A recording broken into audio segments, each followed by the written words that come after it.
like growing up, I loved One Direction and Bach, you know? And it's like you can love both. The Mercedes-Benz Interview Lounge. Tonight, of course, here in New York City at Madison Square Garden, the world famous Madison Square Garden, we bring you Z100's Jingle Ball presented by Capital One. It's going to be quite the night of superstars. One of the stars shining brightly tonight on the stage will be Laufey. I love her so much. A lot of people do. I know. All ages. Yeah. I mean, people in their 90s love Laufey's music, like the bossa nova sound. Yeah. And kids in their teens. My 16-year-old son who only watches YouTube loves her. It's just a great moment for this era of music. And here she is to talk about it. Laufey! Yay! Here she comes in. By the way, stole my cereal. We'll get into that in a minute. Wow. You don't need those headphones. I don't. Okay. Oh, no, not at all. Laufey, welcome to our show. We're so happy to have you here. Thank you so much for having me. And I'll be very honest. We're not this nice to anyone. Really? No, we're very, very acidic and awful. Even though I stole your cereal? We'll get into that. Probably because you stole his cereal. I do truly believe that the music that you are presenting not only tonight at Jingle Ball here at the Garden, but to all of your fans and around the world, is a great moment for music. Because it's proof that music that sounds like it's from any era is great music. And you've done it. I mean, are you tired of talking about how your sound is so different than other artists your age, let's say? No, not at all. I mean, to me, like, I just sing the music and make the music that comes most naturally to me. Like, I feel like my voice just sits the best in that kind of style, this kind of mid-century, like more like jazz style. So I'm just happy that I get to do what I love and that anybody's listening, and especially young people. I think growing up, this was the music I loved, and I really wanted people around me to listen, and it kind of felt like I was the only one who enjoyed it, and to now get to be a part of a big community that enjoys the same kind of music as me is really, really cool. How many of you in this room grew up with great parents who had excellent music in their house from all generations? Yes. Yeah. Absolutely. Yeah, me too. And we had bossa nova in our house, lots of it.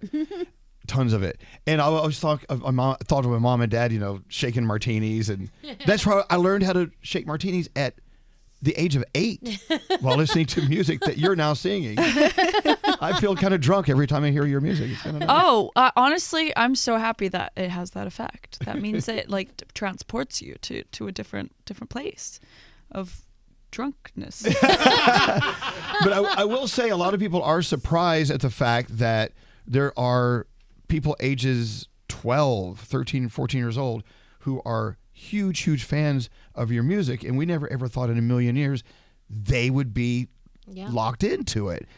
Do you have, in your own words, an explanation why this is happening the way it's happening? I think maybe older generations just like underestimate the ability of young people to be able to listen to whatever music. I think if 12-year-olds would have enjoyed it in the 50s, there's no reason they shouldn't enjoy it now. It's not like brains have completely changed that, at least that drastically, and that they can't enjoy that music. I mean, I always thought, like, the people around me, my friends, when I was growing up, they would watch old Disney films with that kind of music. They'd watch Mary Poppins and The Wizard of Oz and The Sound of Music, and that was all like music that had that, and they loved it. And I remember when, for example, when La La Land came around, which was, such a beautiful ode to the golden age film, everyone around me was listening to it, and I just remember thinking there totally is space in the Gen Z brain for this kind of music. It's just people haven't allowed. I don't think we've given young people the space to even take on that kind of music. It's like we just expect young people to only like whatever is new and noisy, but the truth is you can like what's new and noisy, and you can like my music. Like growing up, I loved One Direction and Bach, and it's like you can love both. My 16-year-old loves you and Kendrick Lamar, so it really does. Exactly. And I think social media for you has been so huge because he watches YouTube religiously, my 16-year-old, and he came to us and was like, "Oh, I love her," and that's where he found you. But yet my husband found you a different way, or my older son found you a different way. So it's very interesting. Yeah, I mean, I definitely use social media a lot, and I've seen that as my way to get to a younger audience. And I think my point from the very beginning was to make music that felt like it was coming from my heart, but kind of make sure that young people were seeing that I was one of them. Like that I don't think I'm born in a different century by any means. I don't present myself in like super old fashioned clothing all the time. Like I'm not cosplaying a different decade. I'm just me, and I take a lot of inspiration from the past. So as you're driving to work right now or wherever you're listening to us, you have been sucked in and you're wondering who this is, it's Laufey. If you're just turning us on. If you missed the beginning of this conversation, you have to go back and listen to us on the podcast because this is fascinating stuff. Gandhi. Yes. Who met you backstage at the Garden? Yeah. You were at the Garden not too long ago, and Andrew and I went to the show, and it was incredible. It was when Lin-Manuel Miranda came on stage with you. Oh, that was so great. I bet. Which is leading me to my question. How has this been for you? Because I know that you've been at it for a while, but it's sort of been an onslaught more recently of touring now these huge arenas and having special guests with you and a lot more fame in your face. How is that working out for you? Ooh, it's definitely weird. Like it's weird. It's odd to have a phone thrust in your face a lot. I'm really lucky though. I feel like my community, my fan base is really extra kind. I do feel a high level of respect coming from my audience, and even like I had a pit in my concert, but it was like I would go on social media afterwards and hear about how it was like the most respectful pit anybody had been in, and and we'd hear from the venues too that there were very low amounts of people. Like people weren't getting in fights or Nobody surfing, no like physical, like very few medical emergencies, like really which Very few. Listen, the pit is just a ton of teenagers and like young people in their 20s. Like it is a miracle, and they're standing there like probably dehydrated with their knees locked. Like the fact that they're not passing out as much as like I think it's a good sign. People have like a little sense of personal space, which is nice. But no, I feel so lucky every single day to get to do what I love and get be celebrated for it in any way. It makes me believe in dreams. I know that sounds so cheesy, but this thing that I wanted to do growing up, it felt so odd and far sought and something that didn't happen to people like me. And the fact that it just every night when I'm up on stage and I look out into the audience and I see so many young people with big dreams, I'm like, you gotta at least try. That's like the one message I want to send out, because if it happened to me, it can happen to anybody else. So that was going to be my other question to you, because when I said Lin-Manuel Miranda, you made this face like, oh my God. And it was crazy. We were screaming. I'm sure inside you were screaming a little bit too. That was the loudest guest on the entire tour. Was it? I was going to ask if there was a moment for you that you kind of had to pinch yourself because you're like, wow, this is now happening and it's happening to me because of me. I mean, every night on tour, MSG, my parents were there.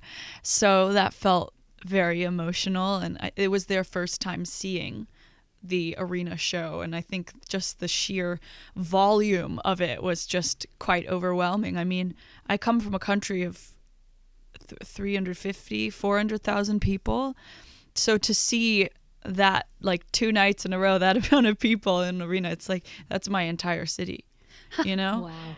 And so I think that was really definitely a pinch me moment. And I mean, I am the biggest Hamilton fan. Like that got me through many finals weeks in high school, and to get to even meet him was really cool. I was like, I'm such a fan. I need to go back to something you said before I forget.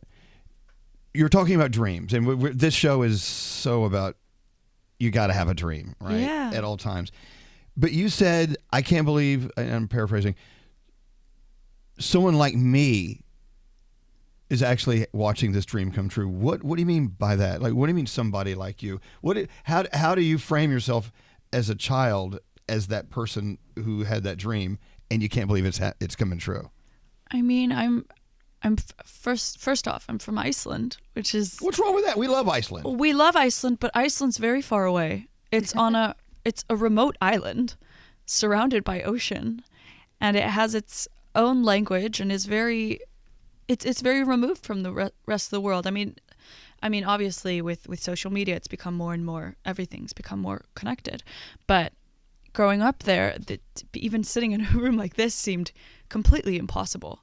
And even though there are, famous singers from Iceland or musicians, it's just so like, I didn't understand I didn't even know how to find the bridge to cross, And so that, first of all, I grew up a classical musician, and I listened to exclusively music from, 50 to 100 years ago.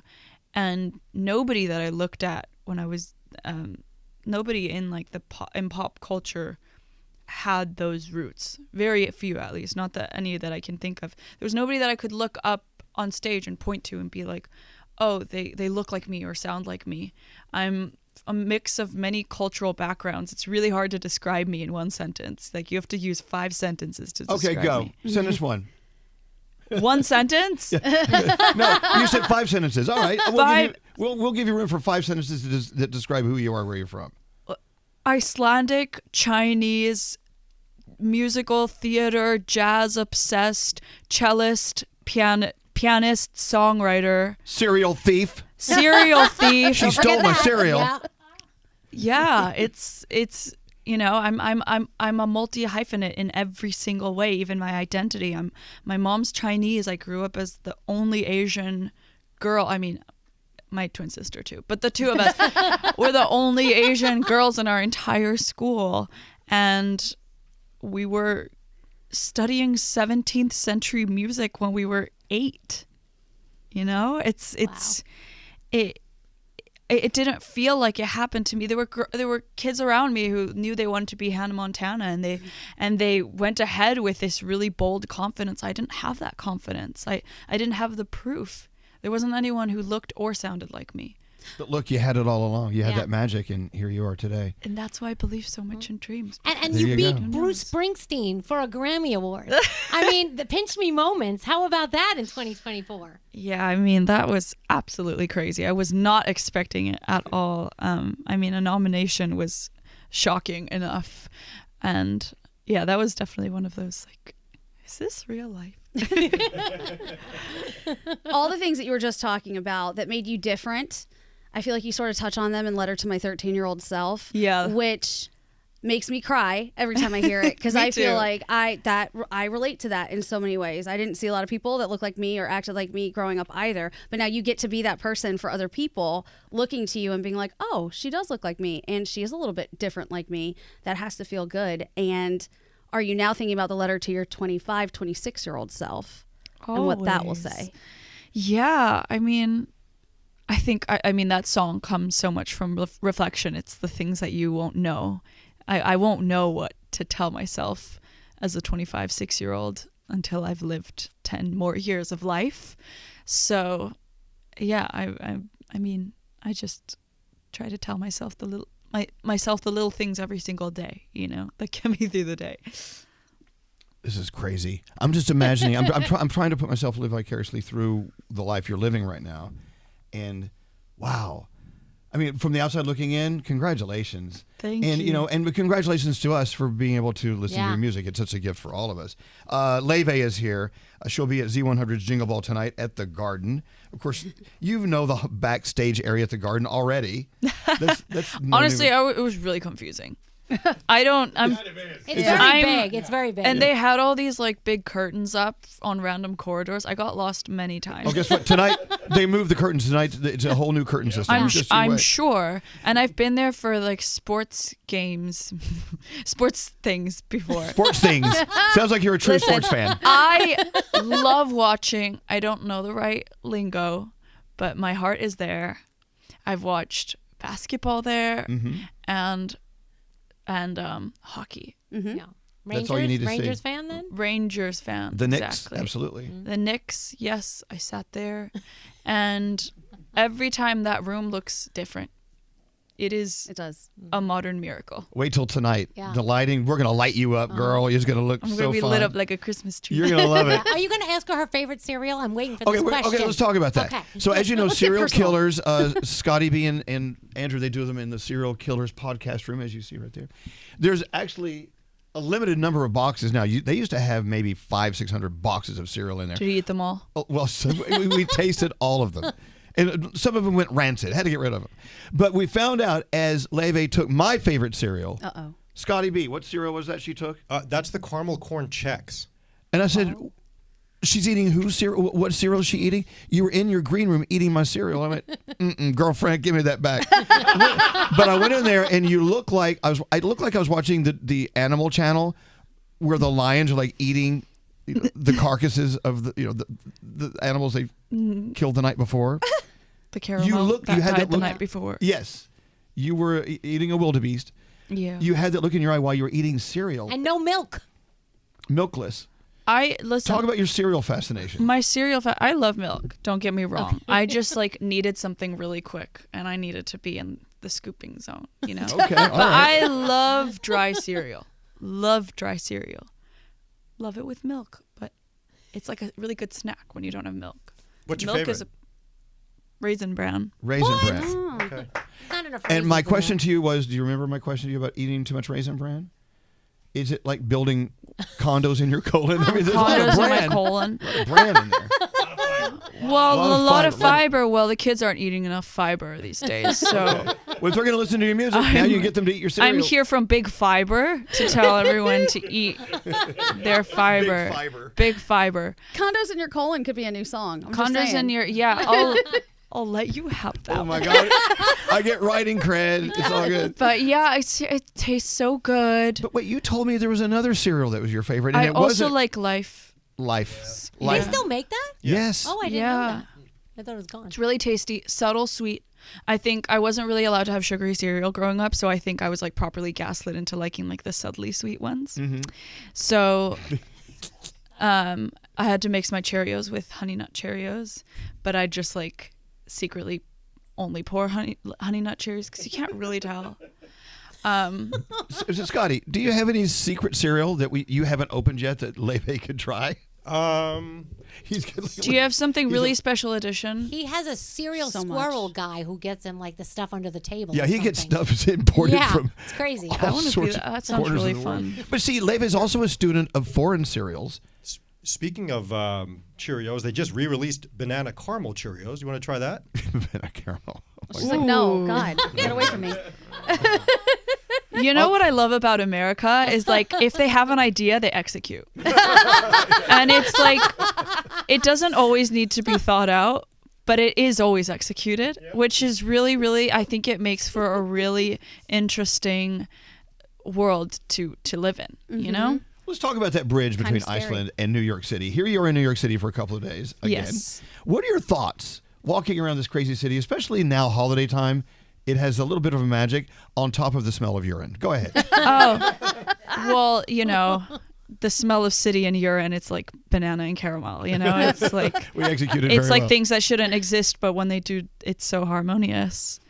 Or being Icelandic Chinese, so harmonious.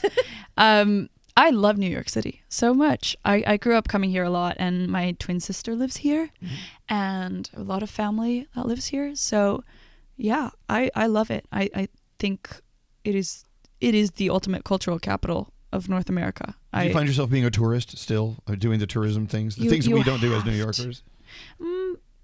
Yeah, I think so. I mean, I just sang at a Christmas tree, the Rockefeller Center Christmas tree lighting. I can't really think of many more overtly touristy things to do, but it was so fun. But Laufey, Touristy things are fun. They are, but singing on stage at the Rockefeller Center Christmas tree lighting is different than being there as an audience member. Yeah. Because they But push I you was up against, there. You were there, but you in a comfortable way. But we've been there just as audience members, and you get smashed against Yeah. walls. Thrown around. He's thrown around. And better you look watching up it. and you see the most beautiful lit up Christmas tree in the entire right. world. And then, as the smell of urine comes and hits you from one side and the smell of nuts comes and hits you from the other, Well, hello. you just look up and you think, wow, What a beautiful life. I'm here. Magical. I'm at the intersection of urine and nuts. Yeah. Well, okay. I mean, you have the ballet here, and you have classical music, you have jazz music, you have musicals. All of these things A lot I of love. jazz clubs, too. A lot of jazz Yeah. clubs. So I really enjoy being here, and I think it's truly diverse. It's one of the very few places I've been in my life where I don't really have to feel out of place. Look, the dreams you were talking about having as a child, New York is really the place where they could truly, truly explode. I 'Cause I are agree. New York is you. You are New York. Basically, I agree. I feel so inspired being here, and there's so many layers to the city. And anytime someone's like, I don't like New York, I'm like, what, did you just stay in one area the whole time? Like you can't say it's a bad blanket statement because there's so many different corners of New York. Something's going to happen at another New York institution tonight at the Garden when Laufey hits the stage. Our own Sam, producer Sam, are you bringing her out tonight, or what are you doing tonight? Good question. I'll figure it out. I'm just going to pop up on stage. And Sam is nervous as hell. Yeah. I'll tell you why. All because of Ulta Beauty, right? Okay, yes, but the reason is because I'm actually really excited. Ulta Beauty is doing something awesome on stage tonight. It's a whole moment for Madison Square Garden, and I don't want to ruin it, so I'm not going to say what it is exactly, but we'll put it on social so that everybody can see it. But yeah, Ulta Beauty is a huge partner of ours, and I know, Laufey, we get to do something really cool for them after this. We're going to curate a gift bag for a lucky winner. It's true. My favorites. So they're making a lot possible. My panic attacks, some magic for everyone at the Garden. They do it all. Thank you, Ulta Beauty. And there you have it. You know what else is going to happen tonight? Your friend Darren Criss is bringing you out on stage tonight. Yes, it's Who's a true. very dear, dear old friend of mine as well. Love Darren. I sent him a text. Let me see if he got back to me. Yeah. Probably not, because he's a little slow.